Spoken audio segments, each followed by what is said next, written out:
اعوذ باللہ من الشیطان الرجیم بسم اللہ الرحمن الرحیم السلام علیکم۔ حضرت علی کرم اللہ وجہہ کا ایک قول ہے کہ جس پر احسان کرو اس کے شر سے بچو۔ دنیا میں تو یہی دیکھنا ہی گیا ہے عام طور پر کہ آپ جن لوگوں پر احسان کرتے ہیں وہ نہ صرف احسان فراموشی کرتے ہیں بلکہ بعض جو کم ظرف ہوتے ہیں وہ آپ کو نقصان پہنچانے کی بھی کوشش کرتے ہیں۔ لیکن یہ مسئلہ آپ کا نہیں ہے کہ وہ کیا کرتے ہیں،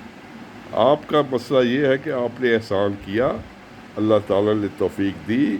آپ نے لوگوں کے حقوق پورے کیے، اس سے زیادہ دیا، ان پر احسانات اس طرح کیے کہ اللہ کا ان پر احسان ہوا،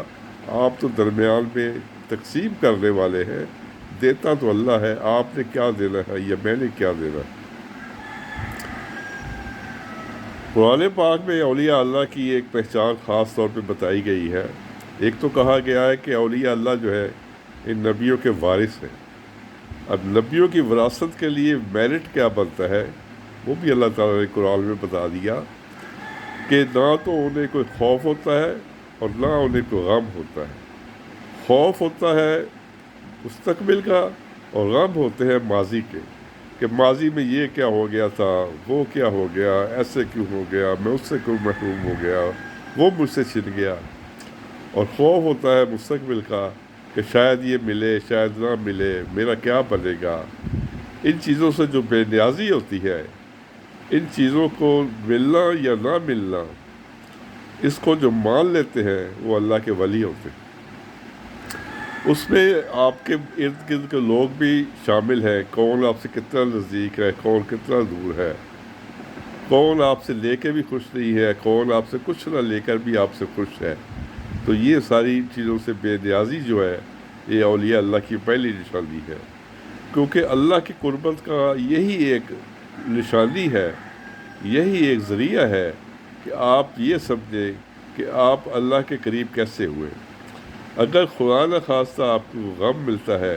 یا کوئی دکھ ملتا ہے یا کوئی صدمہ ایسا آتا ہے کہ اللہ کے آپ قریب ہو جاتے ہیں تو وہ دکھ بھی مبارک ہے۔ اور اگر ایسی خوشی ملتی ہے،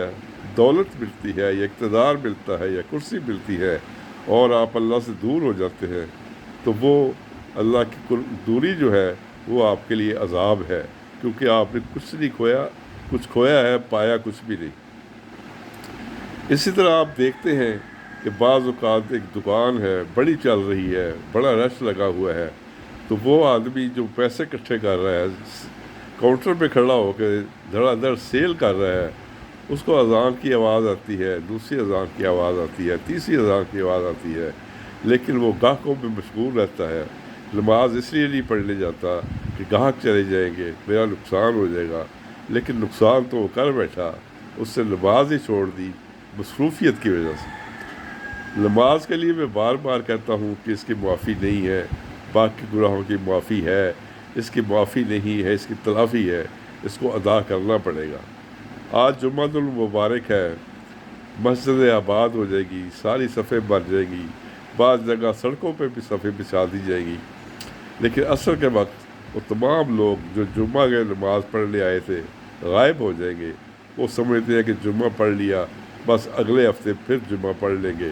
یہ کوئی نماز نہیں ہے، میں مفتی نہیں ہوں، لیکن میں کہتا ہوں کہ یہ نماز جمعہ بھی نہ پڑھے تو بہتر ہے، کیونکہ یہ ایک دھوکہ ہے اللہ تعالیٰ کو جب ہم کہتے ہیں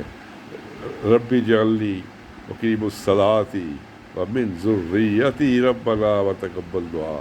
یا اللہ مجھے اور میری اولاد کو نماز پڑھنے کی توفیق عطا فرما، لیکن ہم جمعے کے بعد عصر چھوڑ دیتے ہیں، تو اس کا مطلب ہے کہ ہم اللہ کے گھر میں باوضو ہو کر اللہ سے دھوکہ دے کے آئے، اللہ کو دھوکہ دینے کی کوشش کر رہے ہیں۔ اور اللہ تعالیٰ قرآن میں فرماتا ہے کہ یہ لوگ سمجھتے ہیں کہ اللہ کو دھوکہ دے رہے ہیں، یہ تو اپنے آپ کو ہی دھوکہ دے رہے ہیں۔ بے نمازی جو ہے، میں نے آپ کو کئی دفعہ بتایا ہے کہ قرآن پاک میں اللہ تعالیٰ نے یہ فرما دیا کہ دیکھو نماز پڑھتے رہنا، مشرکین میں نہ ہو جانا، یعنی نماز نہ پڑھنے والا اللہ کے فیصلے کے مطابق مشرک ہے، اور رسول پاک صلی اللہ علیہ وآلہ وسلم کا فرمان عالی شان ہے کہ ایمان اور کفر کا درمیان فرق صرف نماز ہے۔ اگر آپ نماز نہیں پڑھتے تو رسول پاک صلی اللہ علیہ وآلہ وسلم کے ارشاد کے مطابق ہم کافر ہیں۔ تو مشرک اور کافر کی کیا اوقات ہے اللہ کے سامنے؟ وہ صرف پاکستان کے شناختی کارڈ میں مسلمان ہے، وہ مسلمان تو نہیں ہے،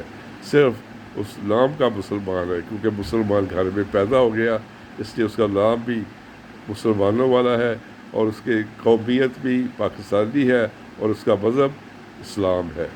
اس کے علاوہ کچھ بھی نہیں ہے۔ اللہ تعالیٰ سے دعا کیا کرے کہ ہمیں اللہ کی قربت ملے، چاہے غم ہو، چاہے دکھ ہو، چاہے ہم سے کوئی دور جائے، چاہے کوئی نزدیک آئے، لیکن ہر حالت میں ہمیں اللہ کی قربت چاہیے۔